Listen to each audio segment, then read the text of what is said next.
দেখো তোমাদের মধ্যে থেকে দুজন এসো, যাকে যাকে ডাকছি আমি। তো আজকে যা যা শিখেছি সেই অঙ্কগুলো যদি কম্পিটিটিভে আসে কিভাবে করব শিখিয়েছি।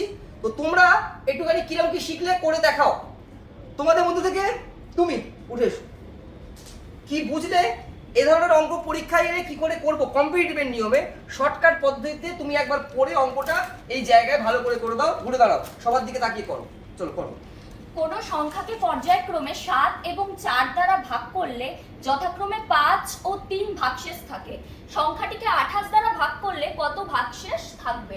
তাহলে কোনো সংখ্যাকে পর্যায়ক্রমে 7, 4 দ্বারা ভাগ করলে যথাক্রমে 5।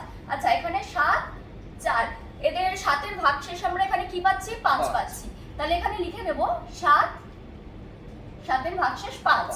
আচ্ছা, এখানে 4 দ্বারা ভাগ করলে পাচ্ছি 3 ভাগশেষ। তাহলে এখানে 4 আর এখানে 3 ভাগশেষ। এবার আমাদের নির্ণেয় ভাগশেষ বার করতে হবে 28 দ্বারা ভাগ করলে কি ভাগশেষ পাবো তার। তাহলে 7 into 3 plus 5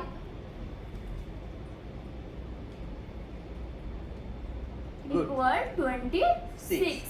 এটা আমাদের 28 দ্বারা ভাগ করলে কত ভাগশেষ পাওয়া যাবে? তাহলে 26 ভাগশেষ পাওয়া যাবে। একদম ঠিক আছে, চলো ভেরি গুড, বসো। এবারে তুমি এসো।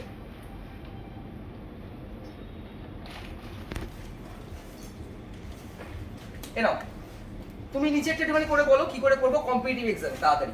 আচ্ছা, এখানে অঙ্কটাই বলেছে কোনো সংখ্যাকে নির্দিষ্ট ভাজক দ্বারা ভাগ করলে 35 ভাগশেষ থাকে। সংখ্যাটিকে দ্বিগুণ করে একই ভাজক দ্বারা ভাগ করলে 10 ভাগশেষ থাকে। তাহলে ভাজকটি নির্ণয় করো। তাহলে আমরা এখানে ভাজকটা নির্ণয় করতে গেলে ভাজকটা হবে, প্রথমে আমরা লিখব 35। 35কে দ্বিগুণ করলে আমি ইনটু 2 লিখব এবং লাস্টের আমরা ভাগশেষটাকে মাইনাস করব।